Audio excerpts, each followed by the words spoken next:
Mais quel plaisir, quel plaisir. Salut les amis, c'est Isma, ce qui me fait kiffer la chaîne YouTube qui mélange pop culture et street culture. C'est un plaisir pour moi de vous retrouver aujourd'hui. Je vous invite les amis, avant d'aller plus en avant dans la critique avec spoiler de The Mandalorian épisode 1 saison 3, à liker, commenter, partager. C'est votre soutien qui aide la chaîne à grandir. Ici on parle de basket et de pop culture en général, heroic fantasy, science-fiction, super-héros. Donc voilà, le message routinier est passé, le blabla est fait. Maintenant, on peut parler de cet épisode tout de suite. Je vais vite fait faire un petit retour sur mes attentes. Hier soir, j'étais très bouillant, très chaud. J'y pensais énormément au retour de Din Djarin sur nos petits écrans. Et j'étais très hype. Pour moi, c'est le meilleur programme Star Wars depuis très longtemps. Quand je dis très longtemps, je parle bien évidemment de la postologie. Avant la postologie, pour moi, voilà, il y a des programmes comme Clone Wars, Rebels qui sont excellents. Et The Mandalorian vient se mettre à ce panier-là de programmes qualitatifs. Donc la saison 1 et 2 pour moi est un régal. Le final de la saison 2 est un perfect. Maintenant, la saison 3, que raconte-t-elle? On a laissé Din Djarin enlever son casque, perdre sa légitimité auprès des Death Watch. Il va partir en quête de sa rédemption. Grogu, l'enfant, bébé Yoda, qu'on appelait au début de la série, est désormais de retour auprès de lui. Il y a eu un moment charnière où il devait faire le choix, Grogu, je parle bien, de rester soit avec les Jedi, soit avec Mando. Ce fut quasiment tout l'enjeu de la saison 2. Et c'est dans Boba Fett saison 1 que c'est un peu dénoué cette narration. Et c'est bien dommage d'ailleurs que ce fût dans Boba Fett que cette histoire a été résolue. Maintenant, on peut débattre longtemps de est-ce que le choix des scénaristes de faire revenir Grogu tout de suite dans ce spin-off était judicieux. On pourra en parler dans une prochaine vidéo. Je pense pas. Toutefois, je vous le dis tout de suite, les pieds dans le plat, ça fait plaisir de revoir Grogu, même si je n'ai pas trouvé, j'ai pas trouvé qu'il y a eu un focus aussi important dans cet épisode 1 qu'on avait dans les épisodes 1 des saisons précédentes et même en général dans les saisons. Je l'ai trouvé un peu en retrait. Mais Din Djarin, lui, cependant, brille de mille feux, il est toujours aussi stylé. Mais c'est pas avec nos deux personnages que va commencer l'aventure.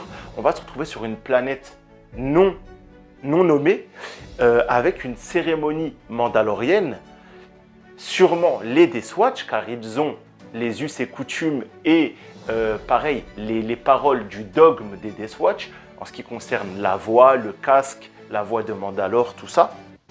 Donc, moi j'ai cru les premières minutes que l'enfant était Din Djarin enfant. J'ai cru, je ne sais pas si vous, ça vous l'a fait, vous me direz ça en commentaire. J'ai vraiment cru pendant quelques temps que la forgeronne était face au Din petit et qu'elle était plus jeune, tu vois, dans son armure. En vrai, on ne peut pas savoir les visages qu'ils ont, on ne peut pas savoir tout ça, mais en soi, j'ai vraiment cru qu'on était dans genre 30 ans plus tôt, tu vois. Et finalement, un mégalodon de l'espace de fou vient les attaquer. Belle scène de bataille. Franchement, ça on peut rien dire. La scène, elle était excellente. Super pour une ouverture avec des Mandaloriens qui prennent leur envol grâce au jetpack, avec les Mandaloriens qui utilisent tout leur savoir-faire, le câble, leur tir de précision, tout ça.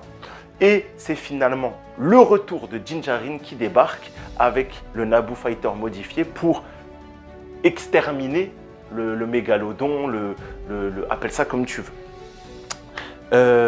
Du coup, c'était vraiment très cool. Les costumes, la musique, l'ambiance presque médiévale avant que les tirs commencent à fuser. J'ai trouvé ça très épique, très stylé. L'enfant, tout ça, encore une fois, j'ai vraiment cru que c'était Din petit. La forgeronne, moi j'aime beaucoup ce personnage. J'en attends beaucoup dans l'avenir. J'espère qu'elle aura un jour une trame narrative pour elle-même, pour évoluer tout ça, même si en vrai elle n'en a pas vraiment besoin, mais j'aime beaucoup l'AVF de la forgeronne, Audrey Sourdive, et j'aime beaucoup son rendu physique, tout ça, ça passe très bien. Donc c'est le retour de Mando, de Din qui va sauver la situation. Ensuite, ils vont avoir un entretien, lui et la forgeronne. Elle va lui dire que tu n'es pas le bienvenu, que tu n'as pas ta place ici, que tu as enlevé ton casque, tout ça. Et pour nous, spectateurs, ils vont avoir une discussion qu'ils ont déjà eue, mais ce n'était pas redondant. C'était vraiment genre pour repréciser les objectifs de cette saison 3 et pour nous, spectateurs, de nous réintroduire voilà, dans les enjeux, tout ça. Tu dois aller sur Mandalore, l'eau vivante, sous la ville. Tout ça, tu dois te repurifier et ensuite tu pourras revenir auprès de nous, auprès des Death Watch. Elle lui confirme bien d'ailleurs que s'il le fait, il aura son accréditation pour revenir. Donc, c'est vraiment très stylé. À la fois, on commence l'épisode avec un adoubement, avec une intronisation d'un nouveau jeune qui a l'air d'être un orphelin qui ressemble à ce qu'aurait pu être Din petit. Et ensuite, on a cette conversation où Din tente de regagner le pardon, sa rédemption auprès de sa communauté et il veut revenir. Mandalorian, série très très communautaire qui aborde vraiment des questions tribales, communautaristes et tout. J'aime énormément, c'est très intéressant. C'est vraiment abordé, je trouve, de façon subtile dans l'univers de Star Wars. Ça passe vraiment très bien. L'enfant en second plan sur Mandalore, rien de spécial à dire. L'enfant, c'est Grogu. Bébé Yoda, l'enfant, je vais l'appeler par toutes ces dénominations parce que Grogu, ça m'a jamais vraiment plu, mais bref. On vole, on va à Nevarro. Greef Karga, la Nevarro, la nouvelle Nevarro, la capitale de la bordure extérieure. En tout cas, c'est le projet de Greef Karga. Ça se ressent, on voit l'évolution au fur et à mesure des 3 saisons. Bravo pour l'ambiance presque... ouais, ville développée d'un pays sous-développé, tu vois, il y a eu une recherche, j'ai bien aimé le rendu que ça faisait un peu ville en développement, qui essaie de garder à la fois une certaine trace de son passé, mais qui évolue, parce qu'avant c'était bidonville, c'était insalubre, tout ça, c'était, voilà, là maintenant c'est beau, je ne vais pas dire c'est le Aldorand de la bordure extérieure, mais presque, donc beau travail là-dessus, tout ça. Greef Karga et Din vont avoir une petite discussion de potes, tout ça. On va nous dire que Cara Dune est recruté par les Rangers de l'espace, par Star Command, et on aura d'un autre côté, Greef qui proposera à Din de laisser tomber les armes, de baisser les armes, tout ça, de rendre les armes, et il lui offre un petit lopin de terre pour devenir un mec du coin, tout ça, parce que voilà. Bon, tout ça va vite dériver au sujet important, c'est que Din, dans sa réflexion, sait qu'il a besoin de compagnons pour aller reconquérir Mandalore, ça ne se fera pas tout seul, et il a confiance qu'en un seul droïde, c'est IG-11. Sauf que IG-11 est cristallisé après le magma, tout ça, quand il est tombé dans la rivière de lave, du coup, il faut voilà, tu vois, faut le réparer, mais il a totalement pété les plombs au niveau de ses circuits. Il est revenu sur sa programmation de chasseur de primes, tuer nanana, et sa dernière cible, c'est Grogu. Du coup, voilà, tu connais la suite. Ils vont devoir le démonter une deuxième fois, tout ça. Greef va les emmener voir un certain mec, tout ça, des constructeurs, tout ça. Bah, grosso modo, on nous dit qu'ils vont bosser pour réparer IG-11. Ok, je pense que ça va être un petit fil rouge, pas très pertinent, mais voilà. Ce qui est sûr, c'est qu'il a besoin d'une équipe. Pourquoi ? Mandalore est cristallisé. Mandalore serait malade, il y aurait une épidémie, voilà, ça serait empoisonné, tout ça. Du coup, un droïde, tu vois, s'il y a des nuages empoisonnés, s'il y a des trucs, tout ça, un droïde, c'est toujours le bon plan, tu vois, ça ne meurt pas, ça respire pas, tout ça. Je comprends le concept, ok. Bon, on va garder ça pour plus tard. La série nous dit, bon, j'ai d'autres trucs à faire. Tu vois, on est un peu dans un Legend of Zelda, le mec doit enchaîner les PNJ, il a des petites quêtes secondaires, tout ça. C'est très bien foutu, hein. Attention, ce n'est pas une critique, mais voilà, ça faisait un peu ça. Toutefois, il va y avoir une intervention de pirates de l'espace. Greef leur doit quelque chose, bref, il va leur dire maintenant c'est terminé, je ne fais plus ça. Ici, vous êtes chez moi, c'est une école, calmez-vous. Nevarro n'est plus tel que vous l'avez connu. Du coup, embrouille. Greef Karga ne tue pas, il désarme son mec, sauf que les 4 collaborateurs du chef des pirates va s'interposer, Mando va les tuer. Le mec a le droit de partir, c'était pas forcément la meilleure chose à faire, mais soit. Ils reviendront plus tard dans l'épisode. Mando donc finit ses affaires à Nevarro, il part et comme prévu, les pirates qui sont au service du roi des pirates de la bordure extérieure attendent Mando. Donc super scène spatiale, Mando va les liquider, tout ça. c'est très cool. Mando va s'occuper d'eux en mode astéroïde. Ça nous rappelle forcément Jango Fett dans l'attaque des clones. Sauf que Mando est encore un meilleur pilote que Jango Fett. Oui, j'ai pas peur de le dire. Le roi des pirates, il est là, il fait face, tout ça. Il est dans son gros croiseur. Il s'apprête à s'occuper de Mando, sauf que Mando est vraiment plus fort qu'une bande de pirates spatiales. Donc voilà, affaire réglée, pas très compliqué. On a eu toutefois le droit au dialogue qu'on avait entendu dans les teaser trailers de ces mois précédents, quand il lui dit « Les Mandalorians ne savent pas que se battre, ils savent aussi se repérer dans la galaxie », tout ça. Donc voilà, plutôt cool. Surtout que la bataille très épique, très stylée, très intense, une belle scène d'action, vraiment du beau Star Wars. Moi j'ai trouvé, j'y ai pas vu de vrais défauts. Je trouvais qu'il y avait vraiment un travail fait sur les effets spéciaux. Ça, vous me le direz en commentaire, parce que, comme vous le savez ou pas, j'ai un petit handicap visuel. C'est vrai que je vois pas comme toi, tout ça. Et si c'était mal fait, c'est vrai que j'ai pu ne pas m'en rendre compte. Et là, c'est vous, votre boulot, de me dire si la bataille, elle balançait du steak ou si c'était éclaté. Voilà, bref, on va finir cet épisode sur une planète secondaire de Mandalore. Il va voir Bo-Katan. Bo-Katan, viens avec moi, on va retourner sur Mandalore. Où sont les croiseurs que je t'ai récupérés, entre autres? Ils sont dans l'espace. Où sont tes collaborateurs? Ils m'ont abandonné parce que je suis revenu sans le Darksaber. Voilà, Bo-Katan, elle est rétrogradée à la meuf qui fait le ballet, tu vois. Vraiment, Bo-Katan Kryze en dessous de la hiérarchie des Night Hall. Bon, c'est compréhensible, c'est un peuple très fier, tout ça. Si le leader revient sans l'arme du leader, vas-y, dégage, tu vois.